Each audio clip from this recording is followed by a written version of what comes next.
So ఇక్కడ ఈ person మీకు ఎప్పుడు మెసేజ్ చేద్దాం, ఎలా మెసేజ్ చేద్దాం, ఎలాంటి మ్యాటర్ మీకు సెండ్ చేయాలి అనేది కొంచెం తర్జన్ భర్జన్ పడుతున్నారు. ఎందుకంటే ఏదో ఒకటి మాట్లాడేస్తే, ఏదో ఒకటి చెప్పేస్తే మీకు ఈ రిలేషన్షిప్ ఎక్కడైతే ఆ స్క్రాచ్ ఎక్కడైతే పడిందో అక్కడ నుంచే రిలేషన్షిప్ స్టార్ట్ చేయాలి. కాబట్టి ఇప్పుడు ఆలోచించకుండా ఏదో ఇంపల్సివ్గా మెసేజ్ చేసేస్తే కంప్లీట్గా రిలేషన్షిప్ ఎండ్ అవుతుందేమో అని ఈ పర్సన్ చాలా ఆలోచించి ఒక్కొక్క వర్డ్ బ్యూటిఫుల్లీ క్రాఫ్టెడ్ మెసేజ్ వస్తుంది మీకు.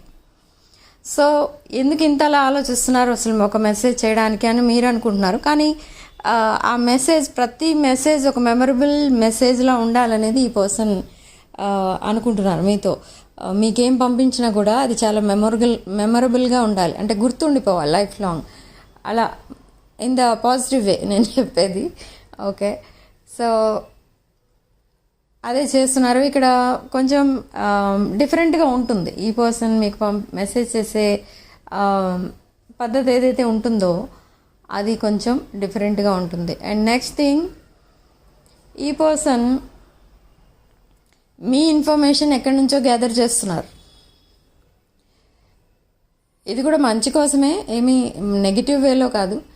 సో ఎందుకు గ్యాదర్ చేస్తున్నారు అని అంటే, మీరేం చేస్తున్నారు అని మిమ్మల్ని డైరెక్ట్గా అడిగితే మీరు చెప్తారు, అందులో ప్రాబ్లం ఏం లేదు. కానీ మీకు తెలియకుండా కొన్ని విషయాలు ఏమైనా మీరు హైడ్ చేస్తున్నారేమో, ఒకవేళ మీ పర్సన్కి తెలియకుండా మీరు ఏదైనా విషయాలు కొన్ని హైడ్ చేస్తున్నారేమో, లేదా మీరు కూడా మూవ్ ఆన్ అయిపోయారేమో అని చాలా ఇన్ఫర్మేషన్ అయితే అడుగుతూ ఉన్నారు. Maybe your friends, relatives, family members, ఎవరైనా మీ ఫ్యామిలీ మెంబర్స్ మీ పర్సన్కి కనుక తెలిస్తే వాళ్ళని అడిగి అన్ని విషయాలు తెలుసుకోవడం, ఇలాంటిదంతా చేస్తున్నారు. కానీ అదంతా ఎందుకు చేస్తున్నారు అని అంటే,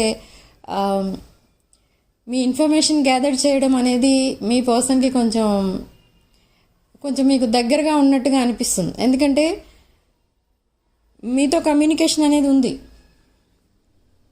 ఇక్కడ చాలామందికి, కానీ అది కొంచెం కంటిన్యూస్గా లేదు, గ్యాప్ ఎక్కువ ఉంది. బట్ గ్యాప్ ఎక్కువ ఎందుకు ఉంది అని అంటే, దే ఆర్ సో టైర్డ్. ఈ పర్సన్కి చాలా హార్డ్ వర్క్ ఉంటుంది, హార్డ్ వర్క్ చేస్తారు, హెవీ వర్క్ అనమాట, వర్క్ లోడ్ ఎక్కువ. అదొకటే కాదు, and this person is a broken hearted person కాబట్టి ఆల్రెడీ ఎగ్జాస్టెడ్ ఉంటారు.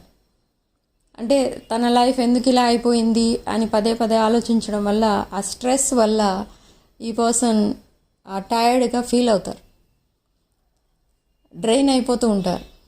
ఓకే, సో సైలెంట్గా ఉంటే మీకు దూరం అయిపోవాలని ఆలోచిస్తున్నారేమో అని మీకు అనిపిస్తుంది. కానీ ఈ పర్సన్ ఎంత సైలెంట్గా ఉంటే మీకు అంత దగ్గరగా ఉన్నారని అర్థం ఇక్కడ. ఎందుకంటే మీ ఎమోషన్స్ అండ్ ఫీలింగ్స్ నుండి ఎప్పుడూ ఈ person they want to run away from that emotions and feelings అన్నమాట. సో అలా ఎస్కేప్ అయిపోవాలి మీ రిలేషన్షిప్ నుండి అని కూడా ట్రై చేశారు, బట్ అది కూడా అవ్వలేదు. అండ్ మిమ్మల్ని ఇంకొకరితో రిప్లేస్ చేద్దామని ట్రై చేశారు, అది కూడా అవ్వలేదు. So finally they are coming back. Okay, ఇది ఆల్మోస్ట్ సెపరేషన్ ఎన్ని మంత్స్ ఉండొచ్చు అంటే 6 to 9 months సెపరేషన్లో ఉండొచ్చు. Okay, this person is a broken hearted person since 1 year. ఈ పర్సన్కి మేబీ సమ్ అదర్ సిచ్యువేషన్ వల్ల ఈ బ్రోకెన్ హార్టెడ్ సిచ్యువేషన్ వచ్చింది, హార్ట్ బ్రేక్ సిచ్యువేషన్. అంటే రిలేషన్షిప్ ఫెయిల్యూర్ ఏదో కనిపిస్తుంది. And not only relationship failure, so many problems ఉన్నాయి. ఓకే, బట్ ఇప్పుడు ఏమైనా ఆలోచిస్తున్నారు అని అంటే, ఇది ఒక కమిటెడ్ రిలేషన్షిప్గా చేంజ్ చేయడానికి చాలా ఎఫర్ట్స్ అయితే పెడుతున్నారు. ఇప్పుడు ఎందుకు ఎఫర్ట్స్ పెడుతున్నారు అని మళ్ళీ మీరు డౌట్ పడతారు. మీ డౌట్స్ అన్నీ కూడా నెక్స్ట్ వీక్ క్లియర్ అవ్వబోతున్నాయి. Okay, in the coming week ఈ పర్సన్ మీతో చాలాసేపు మాట్లాడతారు, బ్యాక్ టు బ్యాక్ మెసేజెస్ వస్తూ ఉంటాయి. బట్ ఇదంతా కళ నిజమా అనుకుంటారు మీరు, అంతలా చేంజ్ అవుతుంది మొత్తం మన ప్లానెట్స్ ఏవైతే ఉంటాయో అది ఆస్ట్రాలజీ. సో ఇక్కడ మీకు ఎలా చెప్పాలంటే ఇక్కడ కంప్లీట్గా మీ ఎనర్జీస్ అనేవి చేంజ్ అవుతున్నాయి, మీది అండ్ మీ పర్సన్ది కూడా. సో ఈ పర్సన్ రిలేషన్షిప్లా చూడట్లేదు, ఇప్పుడు దాన్ని వేరే యాంగిల్లో చూస్తున్నారు. ఎలా అంటే రిలేషన్షిప్ అంటే మీ పర్సన్కి ఇది వరకు ఏంటంటే physical relation or physical attraction or true love, true bonding ఇలా అనుకునేవారు. ఒక రిలేషన్షిప్ అంటే ఇవన్నీ ఉంటాయి. దీంట్లో తన లవ్ లాంగ్వేజ్ ఇస్ డిఫరెంట్, మీ love language is different. But ఇప్పుడు అదంతా పక్కన పెడితే ఇప్పుడు ఏమని ఆలోచిస్తున్నారు ఈ పర్సన్ అంటే ఒక రిలేషన్షిప్ సక్సెస్ అవ్వాలంటే ఇద్దరి మధ్య అండర్స్టాండింగ్ ఉండాలి, not physical attraction. Okay, so అంతలా అర్థమైంది ఈ పర్సన్కి. ఎవరిని చూసిన తర్వాత అర్థమైంది అని అంటే మిమ్మల్ని చూసిన తర్వాత. మిమ్మల్ని చూసిన తర్వాత ఎందుకు అర్థమైంది అనేది మీకు మళ్ళీ డౌట్ రావచ్చు. ఇక్కడ కలెక్టివ్లో చాలామంది డిఫరెంట్ సిచ్యువేషన్స్లో ఉన్నవాళ్ళు ఉంటారు. ఓకే, దానిలో ఎవరైతే జాయింట్ ఫ్యామిలీస్లో ఉన్నవాళ్ళు లేదా ఫ్యామిలీ రెస్పాన్సిబిలిటీస్ మీ మీద ఉన్నవాళ్ళు and you are married but single or మీరు మీ ఫ్యామిలీ కోసం మీరు కష్టపడి దట్ ఫైనాన్షియల్గా మీ ఫ్యామిలీకి సపోర్టింగ్గా ఉన్న పర్సన్, అలాంటి వాళ్ళు మీరు. ఓకే, అలాంటి వాళ్ళు ఎవరైనా ఉంటే ఈ కలెక్టివ్లో ఈ పాయింట్ వాళ్ళకి రెజొనేట్ అవుతుంది, ఎందుకంటే మిమ్మల్ని అలా చూస్తున్నారు ఈ పర్సన్. ఓకే, మీరు చాలా కేరింగ్గా రెస్పాన్సిబుల్గా చూసుకుంటారు అందరినీ, ఎవరైనా అవ్వనివ్వండి. అండ్ అందరితోనూ చాలా కేర్ఫుల్గా మాట్లాడతారు, చాలా ఎఫెక్షనేట్గా మాట్లాడతారు, తెలిసిన వాళ్ళతోనూ తెలియని వాళ్ళతోనూ కూడా. ఓకే, చాలా ఎఫెక్షనేట్గా ఉంటారు, హెల్పింగ్ నేచర్ అనేది ఉంది. అండ్ ఇవి కావాలి ఈ పర్సన్కి. లైఫ్ పార్ట్నర్ అంటే ఎలా ఉండాలంటే ఇవన్నీ కావాలి, not a good looking person. Okay, ఇక్కడ ఫైనాన్సెస్ యాడ్ చేశాను ఎందుకంటే దీంట్లో ఈ పర్సన్ ఎందుకు అలా చూస్తున్నారనంటే ఇన్ కేస్ ఫైనాన్షియల్ ప్రాబ్లమ్స్ వస్తాయి ఫ్యామిలీ అన్నాక ఎవరికైనా. ఆ ప్రాబ్లమ్స్ వచ్చినప్పుడు కొంతమంది ఎస్కేప్ అయిపోతూ ఉంటారు. ఏదో గొడవ పెట్టుకొని మాట్లాడటం మానేయడం, లేదా ఇంట్లో నుండి వెళ్ళిపోవడం, లేదా వాళ్ళ పేరెంట్స్ దగ్గరికి వెళ్ళిపోవడం, ఇలాంటివన్నీ జరుగుతూ ఉంటాయి ఫైనాన్షియల్ ప్రాబ్లమ్స్ వచ్చినప్పుడు. కానీ కంపేర్ టు యూ మీరేంటంటే ఏం ప్రాబ్లం వచ్చినా చాలా ధైర్యంగా ఫేస్ చేస్తారు. ఓకే, అది ఏ ప్రాబ్లం అయినా, అది ఫైనాన్షియల్ అవనివ్వండి, ఇంకేదైనా పర్సనల్ అవనివ్వండి, లేదా ఫ్యామిలీ ప్రాబ్లం అవనివ్వండి, చాలా కేర్ఫుల్గా ధైర్యంగా ఫేస్ చేస్తారు అన్నీ. అండ్ చాలా ఎఫెక్షనేట్గా ఉంటారు అందరితో. సో అదే ఈ పర్సన్కి కావాలి యాజ్ ఎ లైఫ్ పార్ట్నర్. మిమ్మల్ని చూస్ చేసుకోవడానికి రీజన్ అది. బట్ ఇక్కడ ఈ పర్సన్ చేసిన మిస్టేక్ ఏంటంటే మీకంటే ముందు ఇంకెవరినో చూస్ చేసుకున్నారు. ఓకే, సో అలా మీరు కూడా కొన్నాళ్ళు వాకవే చేశారు, మీ పర్సన్కి డిస్టెన్స్ మెయింటైన్ చేశారు. And you ghosted your person. మీ పర్సన్ మిమ్మల్ని గోస్ట్ చేయడం కాదు, మీరే మీ పర్సన్ గోస్ట్ చేశారు. బట్ మీ వల్ల అవ్వలేదు, మీరు ఓన్లీ 1 or 2 months ఉన్నారేమో సైలెంట్గా అంతే. Again you started talking to your person. ఇప్పుడు మీ పర్సన్ చెప్పేది ఇక్కడ అదే, మీకోసం ఏమనుకుంటున్నారంటే మీరు చాలా ఎఫెక్షనేట్గా ఉంటారు. 1 month మీ పర్సన్తో మాట్లాడకుండా ఉండాలి అంటే అదొక డిఫికల్ట్ టైమ్స్ అనమాట మీకు మీ లైఫ్లో. సో మీరు ఎక్కువసేపు ఉండరు, వెంటనే మాట్లాడేస్తూ ఉంటారు, ఏం ప్రాబ్లం వచ్చినా వెంటనే సాల్వ్ చేసేస్తూ ఉంటారు. ఆల్మోస్ట్ మీ లైఫ్ అనేది ఒక happy life, 100% happy life. Okay, but మీకు కూడా ప్రాబ్లమ్స్ ఉన్నాయి ఇక్కడ, మీకు కూడా ప్రాబ్లమ్స్ ఉన్నాయి. అండ్ కొంతమంది మీరు కూడా హార్ట్ బ్రేక్ సిచ్యువేషన్లో ఉన్నారు. బట్ ఆ సిచ్యువేషన్ ఎవరు తీసుకొచ్చారు అని అంటే ఇక్కడ ఈ person who is responsible for that heart break situation అంటే మీ పర్సన్. కానీ మీకు చాలా స్ట్రాంగ్ నమ్మకంగా ఉన్నారు మీరు. ఎలా అంటే ఈ పర్సన్ ఎప్పటికన్నా మీతోనే ఉంటారు. సో ఈ పర్సన్ మీ నుండి దూరంగా ఉన్నా, మిమ్మల్ని గోస్ట్ చేసినా, మీతో సైలెంట్గా ఉన్నా అదేమి ఎన్నో రోజులు ఉండదు. మీ పర్సన్ మళ్ళీ మీ లైఫ్లోకి వస్తారు, మీతోనే లైఫ్ లాంగ్ కలిసి ఉంటారు అని మీరు చాలా స్ట్రాంగ్గా నమ్ముతున్నారు. So that is considered under strong manifestation. So అదే నిజమవబోతుంది ఇప్పుడు. ఓకే, మీరు బాగా మీ పర్సన్ అబ్జర్వ్ చేస్తూ ఉంటారు. Even though you both are separated or in contact, మీ పర్సన్ని ప్రతి నిమిషం అబ్జర్వ్ చేస్తూ ఉంటారు. ప్రతి విషయం అడగరు మళ్ళీ ఫేస్ టు ఫేస్, కానీ అబ్జర్వ్ చేస్తూ ఉంటారు. అందుకే మీకు అర్థమైంది ఏంటి అని అంటే ఈ పర్సన్ మీకే కమిట్ అయి ఉన్నారు. But due to some reasons ఈ పర్సన్ ఇంకెవరినో చూస్ చేసుకోవాల్సి వచ్చింది. కానీ ఇప్పుడైతే ఈ పర్సన్ మిమ్మల్ని చూస్ చేసుకుంటున్నారు. ఓకే, సో ఇది present situation between you both. And మీ విషయానికి వస్తే మీకు ఫైనాన్షియల్ అబండెన్స్ ఏదో రాబోతుంది. హ్యూజ్ అమౌంట్ ఆఫ్ మనీ ఏదో రాబోతుంది మీ బ్యాంక్ అకౌంట్కి, a big amount. Okay, I don't know from where it is coming, but it's coming.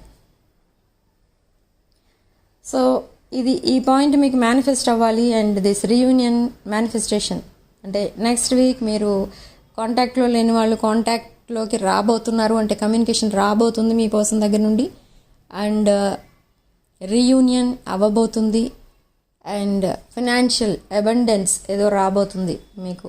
So ఈ 3 పాయింట్స్ మీకు మేనిఫెస్ట్ చేస్తున్నాను నేను. సో ఈ మేనిఫెస్టేషన్ మీరు ఎలా రిసీవ్ చేసుకోవాలి అని అంటే వీడియోని తప్పకుండా లైక్ చేసి షేర్ చేయండి అండ్ హై పాయింట్స్ ఇవ్వండి అండ్ ఛానల్ని సబ్స్క్రైబ్ చేసుకోండి. ఓకే, దెన్ ఈ మేనిఫెస్టేషన్ మీ వరకు రీచ్ అవుతుంది. ఈ ఛానల్ని సబ్స్క్రైబ్ చేసుకోకుండా గనక ఈ పాయింట్స్ మీరు జరగాలని మేనిఫెస్ట్ చేస్తే చెప్పలేను అవి అవుతాయో. Okay, so next point, job and business చేసేవాళ్ళు ఉంటారు. ఈ జాబ్స్ అండ్ బిజినెస్ చేసేవాళ్ళు ఎవరైతే ఉన్నారో వీళ్ళకి ఎక్కువ ఇక్కడ ఈవిల్ ఐ అనేది కనిపిస్తుంది. So what is this evil I? ఎక్కడి నుంచి పెడుతున్నారు, ఎవరు పెడుతున్నారు అంటే, ఎవరు పంపిస్తున్నారు అంటే ఎనర్జీస్. ఇక్కడ మీకు ఇన్ ద పాస్ట్ ఎవరో కొంతమంది శత్రువులు ఉన్నారు, వాళ్ళతో మీరు కాంటాక్ట్లో లేరు, కానీ వాళ్ళు మీకోసం ఇన్ఫర్మేషన్ గ్యాదర్ చేస్తున్నారు. మీరేం చేస్తున్నారు, మెయిన్ పాయింట్ ఎంత సంపాదిస్తున్నారు అనే పాయింట్ వాళ్ళు గ్యాదర్ చేస్తున్నారు త్రూ ఇన్ఫర్మేషన్. అది ఎవరిస్తున్నారు మీ ఇన్ఫర్మేషన్ అనేది కూడా నేను చెప్పలేను, బట్ మీ ఇన్ఫర్మేషన్ అనేది లీక్ అవుతుంది. ఓకే, సో వాళ్ళకి ఎప్పుడైతే ఆ విషయం తెలిసిందో, okay, they started sending evil eye. Okay, so ఈ ఈవిల్ ఐ నుండి బయటపడాలి అంటే ఏం చేయాలంటే, మీరు వీటికి కూడా కొన్ని క్రిస్టల్స్ ఉంటాయి, అవి చేసుకోండి. లేదా ఈ ఈవిల్ ఐ రిమూవల్ కోసం మీరు ఏం చేయాలి అంటే, ఈవినింగ్ టైంలో ధూపం వేసుకోండి ఇంట్లో. అండ్ ఈవిల్ ఐ హ్యాంగింగ్స్ ఉంటాయి కొన్ని, మెయిన్ డోర్కి హ్యాంగ్ చేస్తారు. అవి మెయిన్ డోర్కి బయట వైపు నుండి హ్యాంగ్ చేయండి. అండ్ పట్టిక అని చెప్తాను కదా నేను ఎప్పుడు, యాలం, అది రెడ్ క్లాత్లో కట్టి మీరు మెయిన్ డోర్కి కట్టండి. అలా కట్టడం వల్ల ఎలాంటి నెగిటివ్ ఎనర్జీ అయినా అది అబ్జర్వ్ చేసుకుంటుంది. అండ్ అది మీ ఇంటికి ప్రొటెక్షన్. సో మీకు ప్రొటెక్షన్ ఏంటి అని అంటే, ఈవిల్ ఐ క్రిస్టల్స్ కానీ ఈవిల్ ఐ పెండెంట్ వస్తుంది, అది కానీ వేసుకోండి. అలా చేసుకోవడం వల్ల మీకు బాగుంటుంది. అండ్ నా దగ్గర క్రిస్టల్స్ కొన్న వాళ్ళకి నేను yellow thread and red thread ఇస్తున్నాను to protect you from this evil eye. So కావాలనుకున్న వాళ్ళు, ఎవరైతే క్రిస్టల్స్ బుక్ చేసుకున్న వాళ్ళు ఉంటారో వాళ్ళకైతే ఇది వెళ్తుంది, ఈ థ్రెడ్స్ అనేవి వెళ్తాయి. ఓకే, సో అదన్నా చేసుకోవచ్చు. లేదా మీరు ఇంట్లో ఎక్కడైతే పూజ చేసుకుంటారో అక్కడ వాస్తు పిరమిడ్ ఒకటి పెట్టుకోండి. అలా పెట్టుకోవడం వల్ల కూడా మీకు ప్రొటెక్షన్ అనేది ఉంటుంది. ఓకే, ఎందుకు ఉంటుంది అని అంటే, ఆ ఎనర్జీస్ ఆ ఇంట్లో ఉండే వాళ్ళందరి మీద కూడా పనిచేస్తాయి, పాజిటివ్ ఎనర్జీస్. ఓకే, ఈ నరఘోష నరదృష్టి ఏవైతే ఉంటుందో అదంతా కూడా అబ్జర్వ్ చేసుకుంటుంది ఆ పిరమిడ్ అనేది. సో కావాలనుకున్న వాళ్ళు నాకు కాల్ ఆర్ మెసేజ్ చేయండి. నా వాట్సాప్ నెంబర్ టైటిల్ దగ్గర ఉంటుంది, డిస్క్రిప్షన్ బాక్స్లో ఉంటుంది. ఓకే, సో సిగ్నిఫికెంట్ నంబర్స్ చెప్తాను ఇక్కడ. కొన్ని time frames: May 16th, April 27th, April 29th, April 30th and May 16th. Okay, ఇవి మీ సిగ్నిఫికెంట్ డేట్స్ మీకు for reunion and communication. Okay, so ఎవరైతే కమ్యూనికేషన్ ఫాస్ట్గా రావాలి అని అనుకుంటున్నారో, మీ లెఫ్ట్ హ్యాండ్లో ఒక blue pen or red pen తీసుకొని మీ లెఫ్ట్ హ్యాండ్ అరిచేతిలో 746 అనే నెంబర్ రాసుకోండి. ఒకవేళ అది వాటర్ పడి చెరిగిపోతే మళ్ళీ రాసుకోండి. అది ఎందుకు అని అంటే it's a symbol of eight, infinity. Okay, back to back messages వస్తూనే ఉంటాయి మీ పర్సన్ దగ్గర నుండి. సో ఆ నెంబర్ రాసుకోండి అండ్ డివైన్ అండ్ యూనివర్స్ని ప్రే చేయండి. మీ person within 8 hours or 8 days or 8 weeksలో మీ పర్సన్ మీకు మెసేజ్ ఆర్ కాల్ చేయడం స్టార్ట్ చేయాలి అని. ఓకే, సో ఇది చాలా powerful angelic number, very powerful. Number 8 is the number of infinity, endless. Okay, so ఈ నెంబర్ రాసుకోండి లెఫ్ట్ హ్యాండ్లో 746 with red pen or blue pen. Okay, so రాసుల విషయానికి వస్తే ఇక్కడ ఆల్మోస్ట్ అన్ని రాసులు ఉన్నాయి. And significant number, this is 2. So it's 222 on the clock. ఈ పాయింట్ చెప్పేటప్పటికి టైం 2:22 అయింది.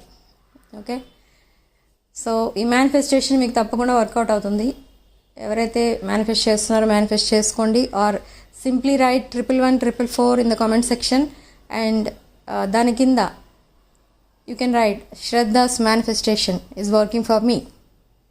Okay, and magnetic love attraction, magnetic love return crystals కావాలనుకున్న వాళ్ళు, అండ్ ఫైనాన్షియల్ స్టెబిలిటీ కావాలనుకున్న వాళ్ళు కొన్ని క్రిస్టల్స్ అనేవి ఉన్నాయి స్పెషల్లీ డిజైన్ ఫర్ యూ.